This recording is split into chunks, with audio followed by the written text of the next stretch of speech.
Hey YouTube, Untamed here. Figured I would show you the aftermath of our trip from Wyoming out here to Washington.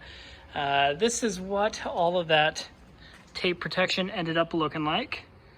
As you can see, it kind of got blown up a little bit per line of tape, but overall it sustained its rigidity throughout the entire voyage. You know, a lot of 80 mile per hour freeway speeds, but hopefully once I get it all peeled off here, it will have served its purpose.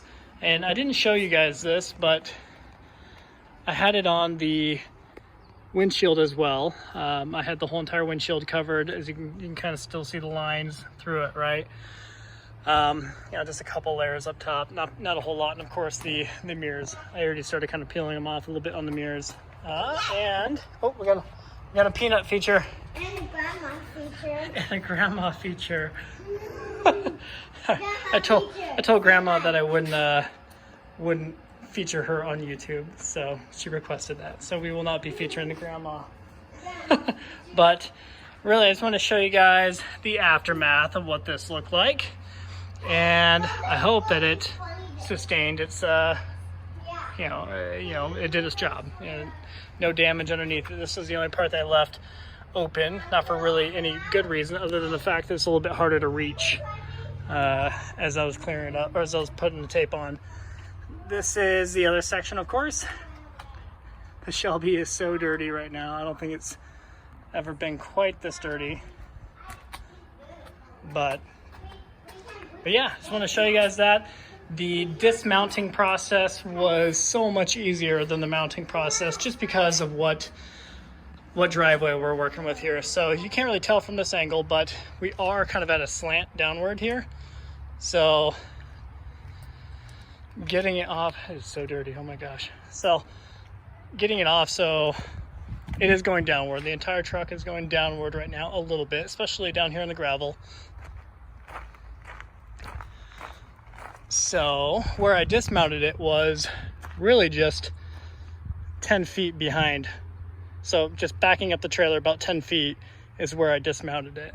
And it worked out really well because, I don't know if this is gonna be a good way to show you this, but you can kind of see that over here to the left, it inclines a little bit. And because it inclines, it allowed us to kind of get the wheels, the trailer wheels, right around here.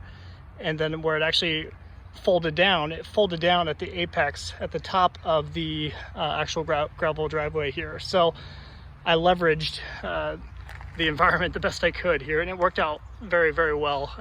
Really only had to use a couple of the blocks here, the 2x4s, 2x6s that I have, and it went off swimmingly. So, and putting it on, I didn't really highlight that too much with you guys in my videos here, but putting it on turned into much more of a headache than I was hoping for.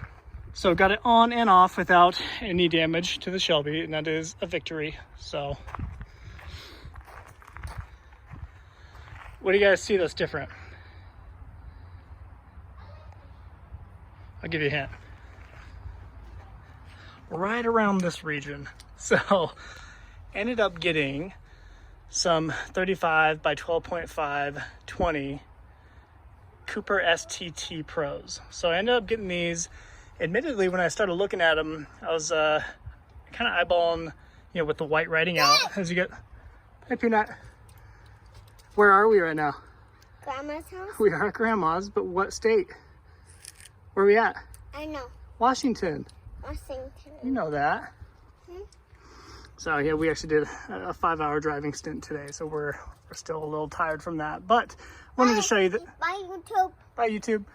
Figured I'd still show you guys this as I just got it off of the trailer here, and before I removed all the tape, I want to kind of show the tape carnage here. So, but yeah, I ended up getting these 35 by 12.5 20 Cooper STT Pros. When I was looking at them, I like the fact that they had, normally speaking, smaller sizes of this have that Cooper, where the Discovery, STT Pro, Cooper, that's all in white writing. And you guys know I have a little bit of a desire to have the white writing out, as I've demonstrated with my other vehicles. And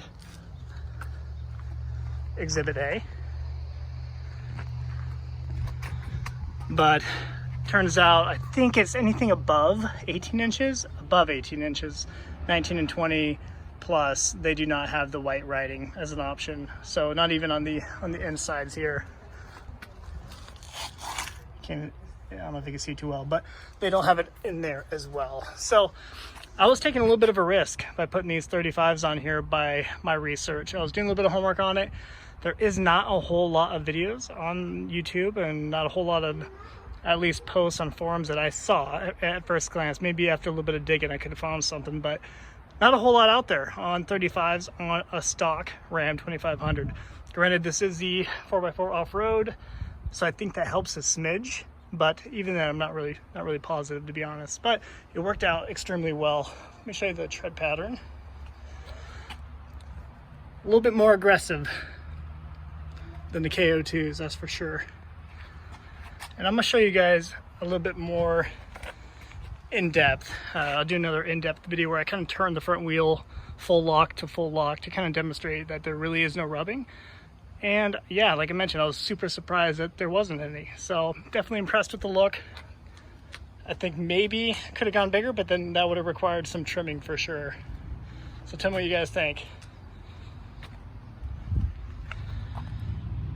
I just love that aggressive sidewall. I think it looks sweet.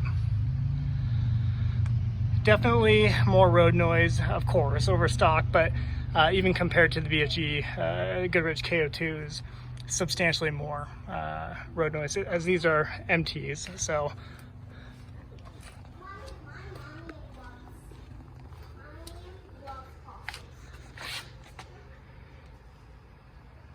So like I said, I'll do another video where I do lock to lock. The side profile, you know, it could have been maybe a little wider to make it fill a little bit better, but at least this way I have a little bit more peace of mind that I'm not throwing a ton of rocks and debris at the side of my vehicle. So I feel pretty good about that. But yeah, I don't know. I mean, I don't know how much bigger you can go than this, as like I said, as I'll demonstrate in my next video here. But tell me what you guys think, as always. So look at that.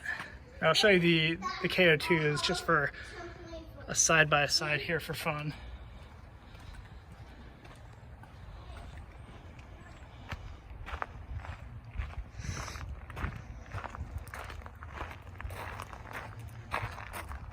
So, I mean, really, just looking at those, then looking at these almost look like street tires by comparison. So, not as hardcore, but these are a little bit more dailyable, if you will. So a lot more people do this just for the peace of mind. There's a little more comfort, a lot less noise, as that has been proven after getting those other ones. But all in all, I love both of them. I love both sets. Here, I'll show you this one for fun. It's actually my dad's rig. If you haven't guessed, I live here in Washington. So again, even more aggressive is an MT tire as well. A little bit more aggressive than those KO2s I just showed you, but even then, these really aren't as crazy as those Cooper STT Pros.